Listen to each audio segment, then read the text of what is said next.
J'ai mes lunettes. Eh bien, salut et bienvenue sur cette première destinée aux crevettes sur ce bac de 60 litres que vous connaissez. Donc une nouvelle première qui va durer une demi-heure, plus longue que la dernière fois. J'ai passé pas mal de temps sur ce montage. Il y a à peu près donc 2 mois, j'ai introduit des crevettes, une dizaine de crevettes dans ce bac, 6 crevettes Blue Rilly et 4 ou 5 crevettes, je sais plus, Amano, Japonica. Et donc je vous invite à aller voir la vidéo si vous l'avez pas vue, le jour où j'ai reçu la livraison. Et à peu près 15 jours après, en fait, j'ai eu des crevettes grainées, des crevettes bleues qui ont été grainées assez rapidement. J'étais très étonné d'ailleurs, une quinzaine de jours après. Donc il faut savoir qu'une fois que les crevettes sont grainées, elles gardent leurs œufs pendant 3 semaines à peu près. Et les ventiles tout le temps. Vous verrez sur la vidéo, j'ai fait plusieurs gros plans justement dessus au tout début sur les œufs dans l'abdomen. Et elles les gardent à peu près 3 semaines. Ensuite, elles évacuent les œufs qui ne sont pas viables. Et ensuite vient après l'éclosion des œufs, et à savoir que les crevettes naissent tout de suite, les juvéniles naissent tout de suite en tant que crevettes, en tant que déjà petits crustacés, minuscules, quasiment invisibles à l'œil nu au départ, enfin très difficilement en tout cas, et je n'ai pas pu assister aux naissances à chaque fois, donc je n'ai pas pu les filmer. Mais donc voilà, donc cette première est destinée au grainage des crevettes, et ensuite à l'évolution des juvéniles de la naissance jusqu'à leur 1 mois. Donc c'est approximatif, hein, parce que bon, n'ayant pas vu l'éclosion, enfin la naissance, donc je donne des notifications sur la vidéo. Je ne vais pas parler pendant la vidéo, c'est juste des indications que je vais vous donner par écrit.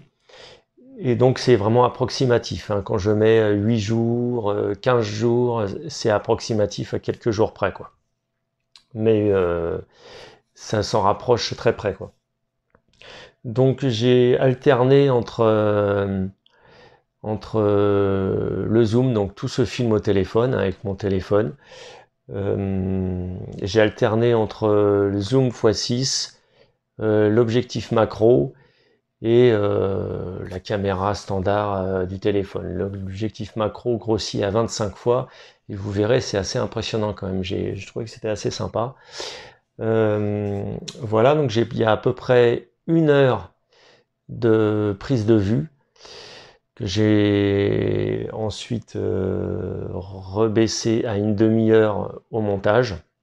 1 heure de prise de vue, et en totalité, entre les prises de vue et le montage sur le logiciel, il y a à peu près une quinzaine d'heures de travail, quoi. Donc j'ai quand même passé pas mal de temps, et donc voilà, donc j'espère que cela vous plaira. Je ne parle pas pendant la vidéo. Quoi vous dire d'autre? Donc il y en a maintenant pas mal depuis la vidéo, donc ça fait à peu près 2 mois, même un peu plus maintenant, 3 mois que j'ai eu ces crevettes là, et depuis le montage de la vidéo, j'ai eu d'autres naissances. Donc à un moment donné, je vous mets qu'il y a, je crois, il y a une trentaine, ou je sais plus, ouais, je crois une trentaine de crevettes dans le bac. Là, j'en suis maintenant à entre 40 et 50, quoi. Parce qu'il y a eu de nouveau des naissances depuis au moins une fois, si c'est pas deux. Parce que j'en ai vu quelques-unes de très petites là ces jours-ci, qui sont vraiment pas vieilles, quoi. Donc voilà, sinon la cohabitation entre les amano et les bleus se passe très bien. De toute façon, ce sont deux espèces différentes, donc ils ne peuvent pas s'accoupler, donc il n'y a aucun risque. Chose très bizarre que j'ai vue par contre, c'est qu'il y a une crevette amano grainée. Alors ça, j'en reviens pas parce que c'est vraiment assez compliqué de les faire se reproduire. Donc je pense que les paramètres doivent vraiment leur convenir, et tant mieux. Donc par la suite, j'envisage un autre projet de bac justement pour en transférer une partie parce que je vais être, pour l'instant ça va, mais je vais d'ici un mois ou deux, je pense que je vais être envahi, en surpopulation. Donc il va falloir que j'en évacue. J'ai un projet juste derrière moi de scinder en fait mon bac de 150 litres, de le scinder en deux. Voilà, pour en faire deux dans un. Je vous parlerai de ça prochainement, dans les semaines qui arrivent. Voilà, donc je pense que j'ai assez parlé. Si tu n'as pas vu les vidéos précédentes justement sur ce bac concernant l'arrivée des crevettes, les paramètres d'eau et etc., les paramètres pour les crevettes, je t'invite à aller les voir. En fin de vidéo, je vous mettrai des vignettes concernant ces vidéos. Et encore merci pour tout, pour les commentaires que vous me mettez en dessous des vidéos, c'est vraiment super, ça me fait très plaisir.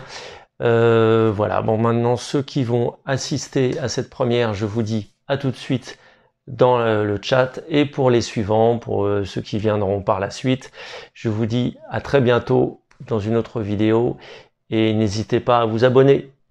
Ciao et place au spectacle.